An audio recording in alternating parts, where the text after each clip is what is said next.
We spent 2 days in the architectural wonderland that is Barcelona. That was barely time to scratch the surface. The 7 main attractions that we did get to were the Plaza de Catalunya, the Palace of Catalan music, Casa Batllo, Casa Mila, the world-famous Basilica of the Sagrada Familia, Park Gway, and the Picasso Museum. Plus, a lot of walking around taking it all in.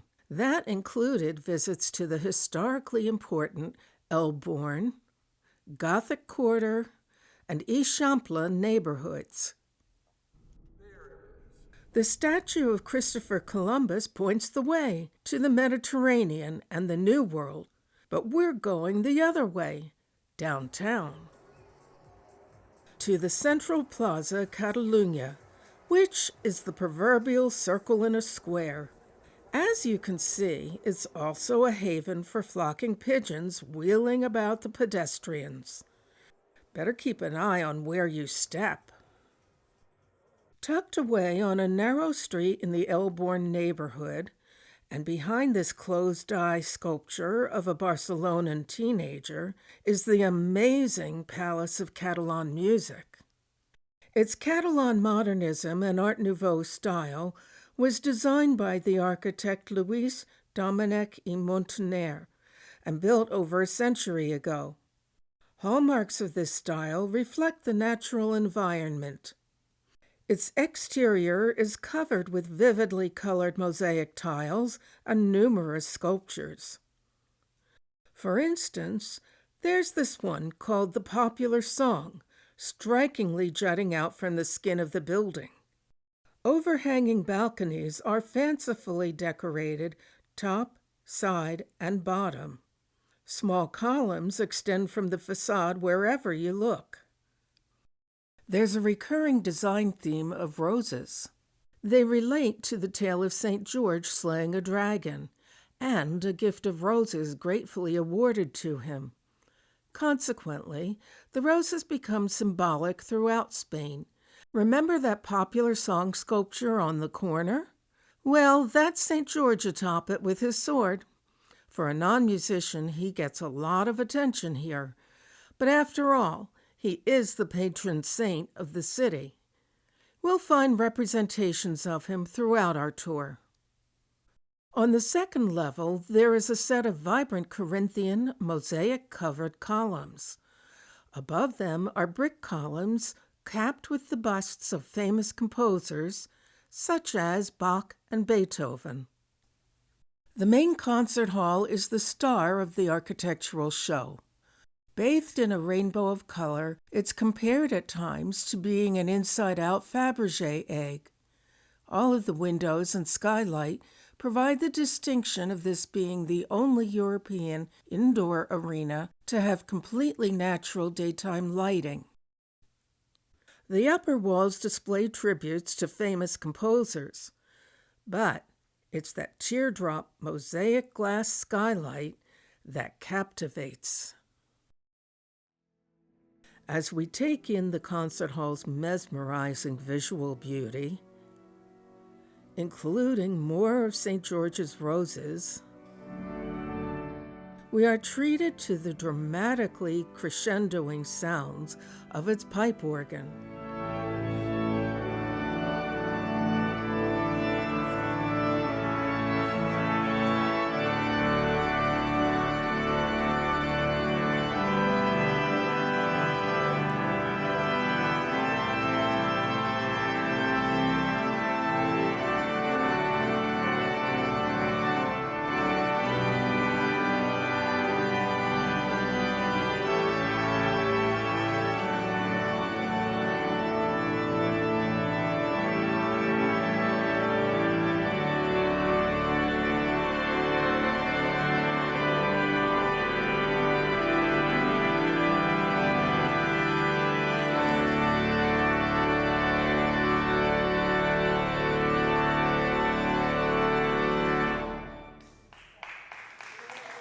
Wow, that was exhilarating.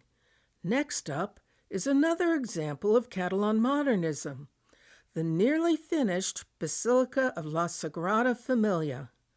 Perhaps the most well-known master of that style is its designer, the super architect Antoni Gaudi. Construction of it began in 1882. Gaudi lived to see only 1/4 of it completed. He died in a tragic tram accident in 1926 at the age of 73. Fast forward to today. Because we took the Passion Tower walk, we focus on the Passion facade with its angular sculptures. 14 stages of it illustrate some of the torture and death of Jesus Christ.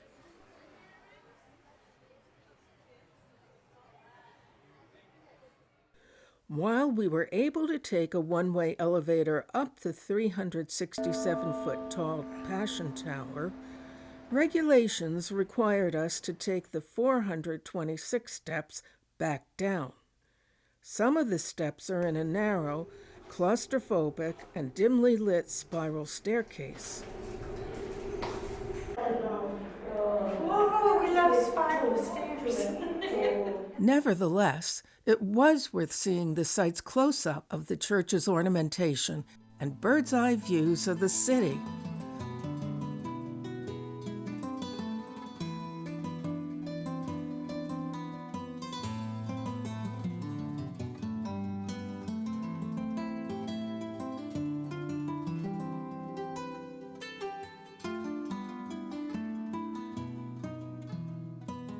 Let's look around at the interior of the church. We gaze at the radiant stained glass and its unique forest of stony columns that expand at their tops, looking like branching trees.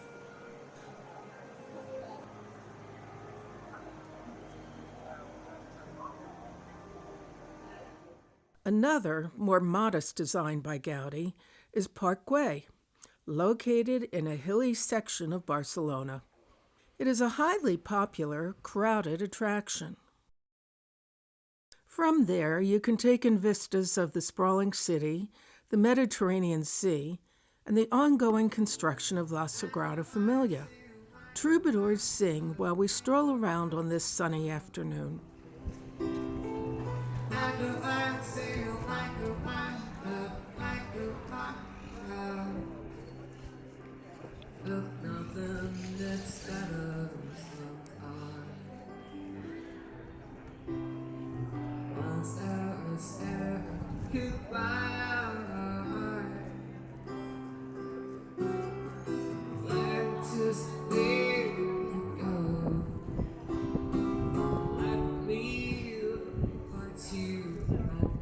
It was originally designed to be a development for the wealthy, with 60 luxury homes at the turn of the 20th century.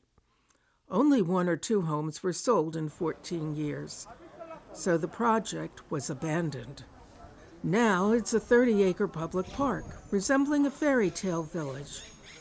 Flamboyant gatehouses, grottos, plazas, fountains, and large winding perimeter benches add to the attractiveness of the layout. Despite the crowds, the park has an organic, calming, peaceful feel. The nature square on the upper plaza has what is believed to be the world's longest continuous bench. All of it is delightfully tiled in a bright collage of colors and designs. Below it is the central attraction, the hypostyle hall, originally intended to be a marketplace for the community.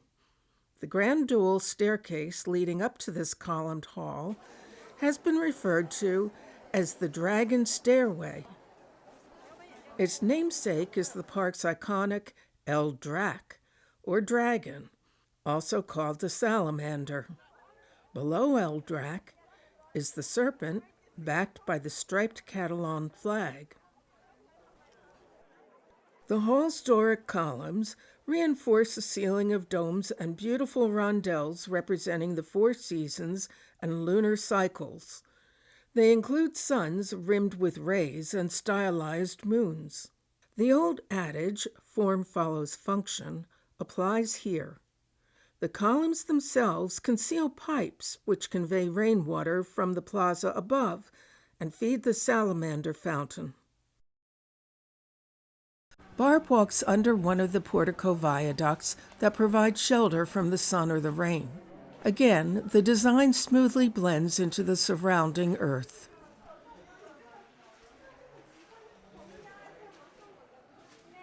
Ah, nothing like a thirst-quenching drink from a handy rain puddle for this parrot. We bid adios to sunny and beautiful Park Gway and head for another Gaudi masterpiece, the fantastic Casa Batllo, or House of Bones. This building conspicuously stands out on its block. Another of Gaudi's oft-used techniques, trincatus, or cracked ceramic tiling, is everywhere. Viewing the balconies on this facade, one understands the other moniker for this building, the House of Masks. The mask-like balconies are amusing to peer through.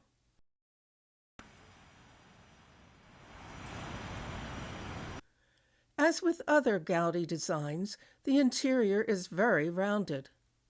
There are arched hallways and, in the staircase, curved walls of hanging steel chains. Later, we'll learn more about their significance to his design calculations. We peer upward into the sculpted atrium of this 5-story building. Jim and Barb wisely take the wooden elevator to a rooftop terrace loaded with surprises. Colorful structures conceal ordinary necessities like chimneys and vents, a technique similar to Park Gway's columns at the hypostyle hall. And remember the dragon of Park Gway? Well, this roof also has one, of a larger scale, peacefully stretched out on top of it.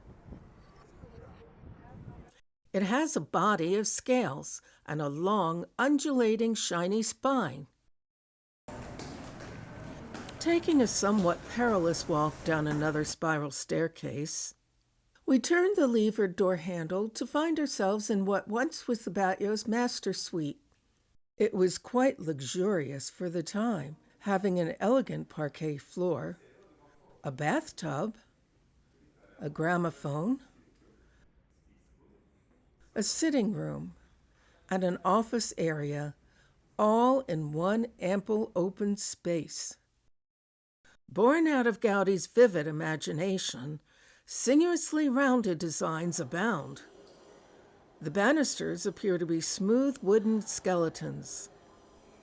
More graceful carvings, subtle blends of colors, and natural references reveal themselves throughout Casa Batllo.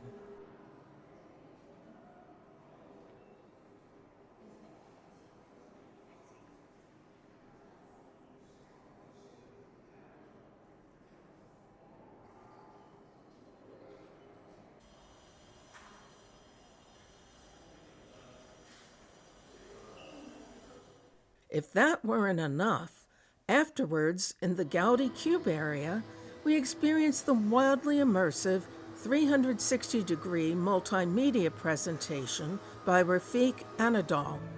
His light show is aptly called Gaudi Dreams.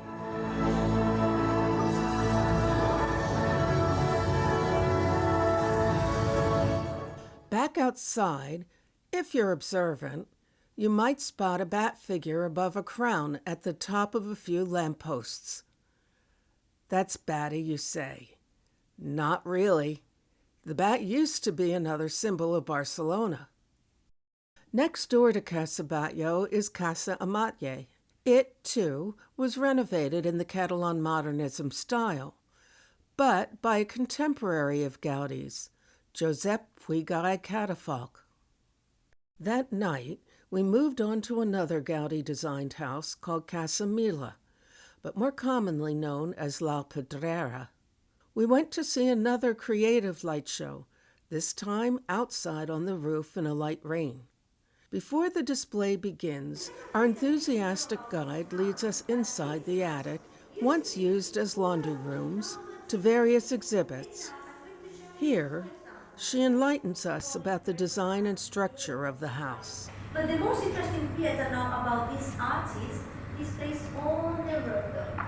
As you can see, the rooftop is full of structures, different, original from Gaudi, but at the same time they are useful, practical.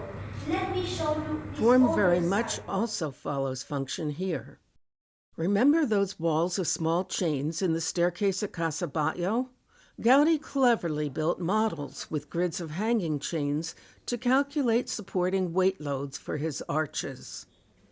Mirrors positioned beneath the chains were used to visualize exactly how the arches should be laid out.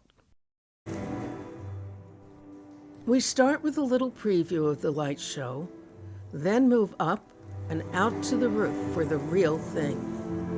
Roof sentinels and other structures, normally functioning as chimneys, air vents, stairwell covers, and skylights, come alive in the dramatic illumination and music.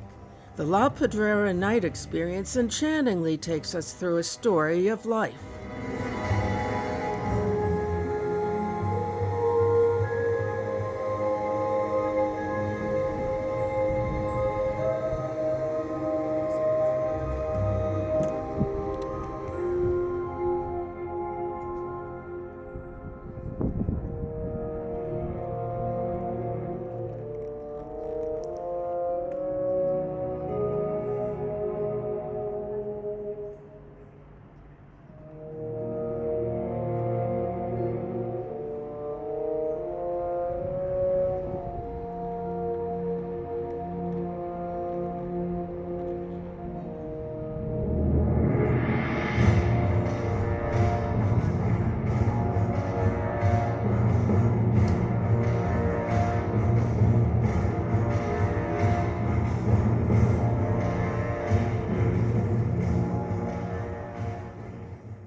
Now for a walk down some of the narrow and fascinating streets of Barcelona in the Born and Gothic neighborhoods.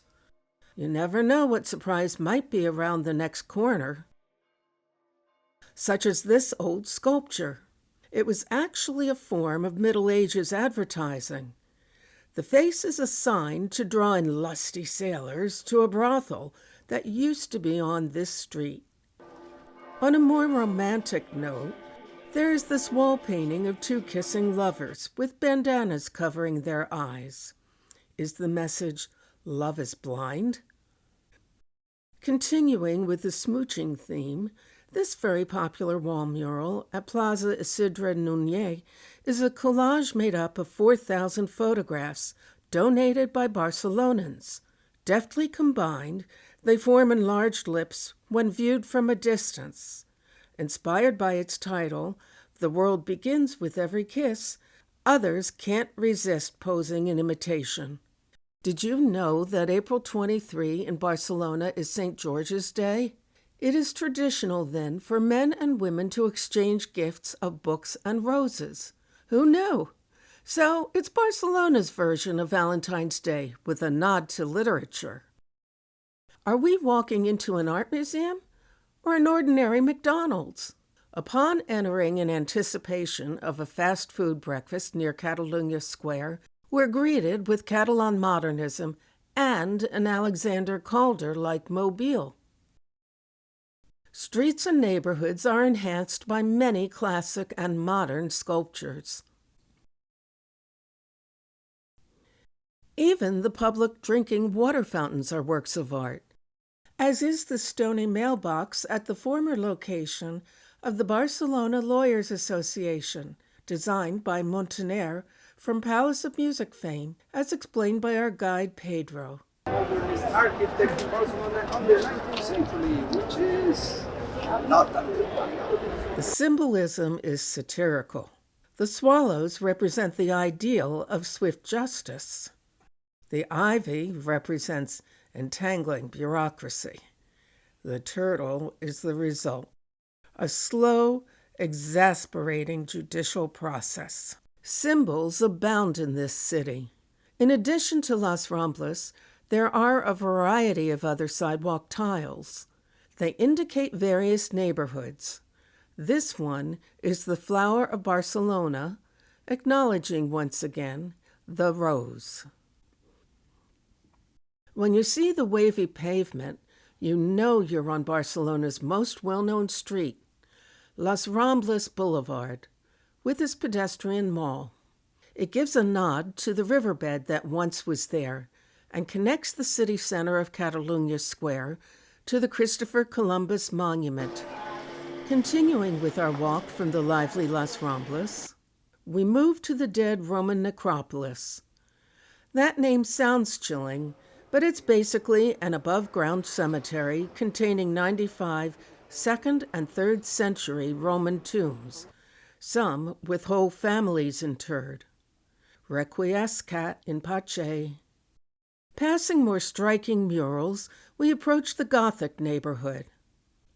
But we're getting a bit hungry, and what should appear just in time but a shop tempting us with some delectable Spanish treats.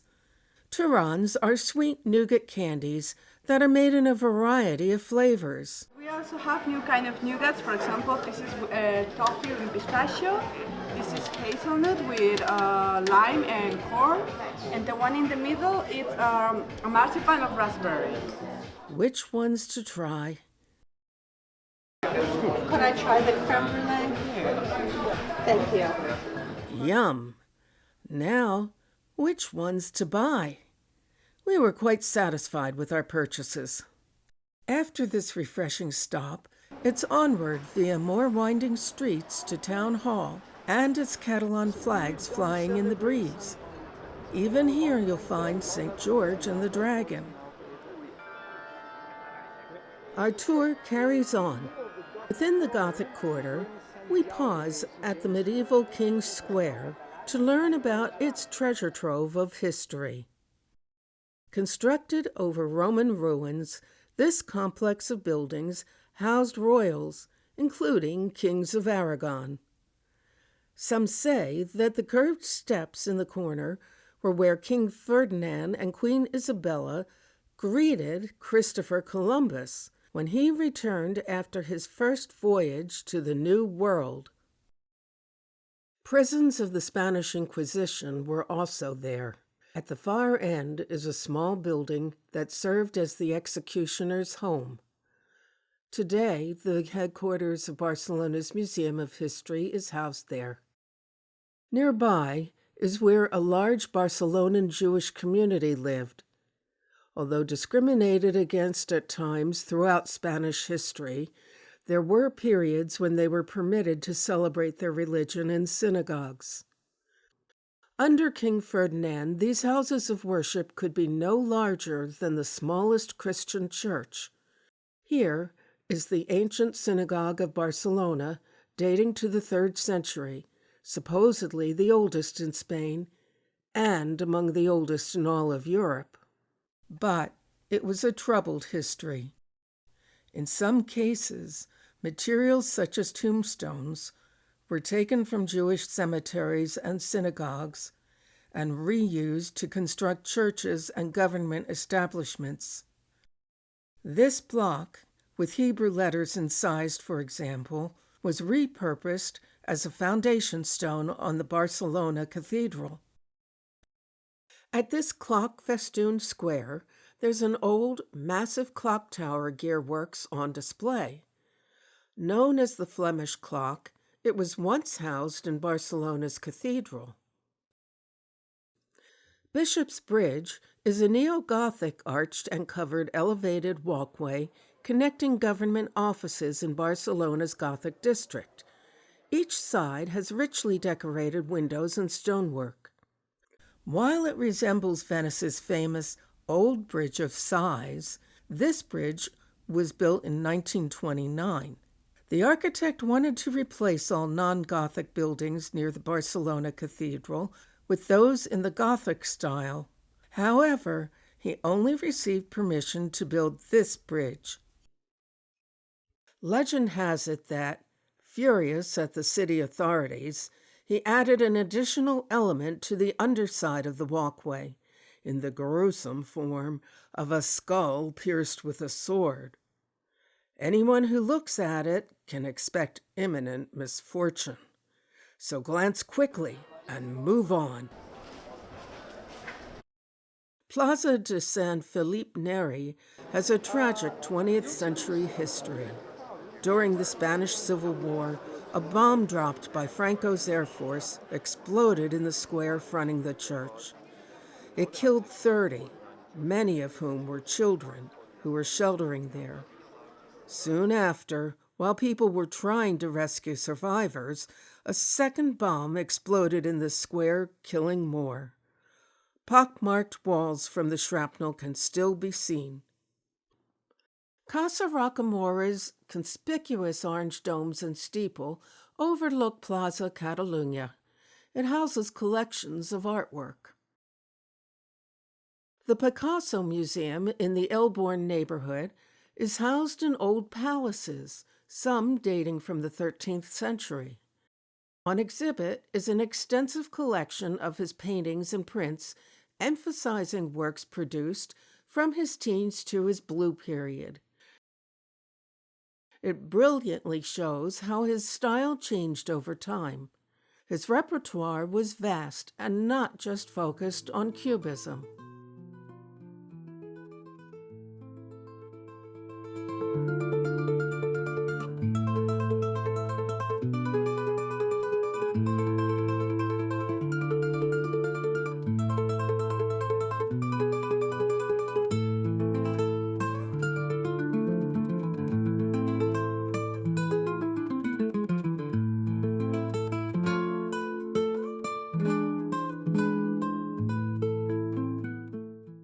So there you have it, our brief glances of bustling, spirited, eye-catching central Barcelona. From the Palace of Catalan music to Gaudi's work at Casa Batllo, La Pedrera, La Sagrada Familia, and Park Gway, to Picasso and much more.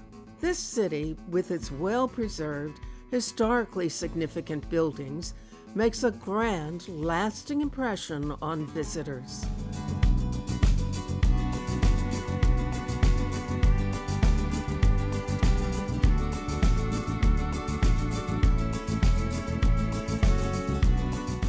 We leave you with happy wishes for a healthy appetite for travel and a heaping plate of Iberico jamón tapas, the good stuff. Bon provecho.